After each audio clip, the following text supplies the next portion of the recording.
Ini kono tabuba ani kano sotono lama ketalo ini nani panano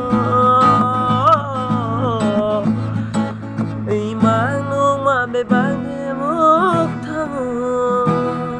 ob khat ma basala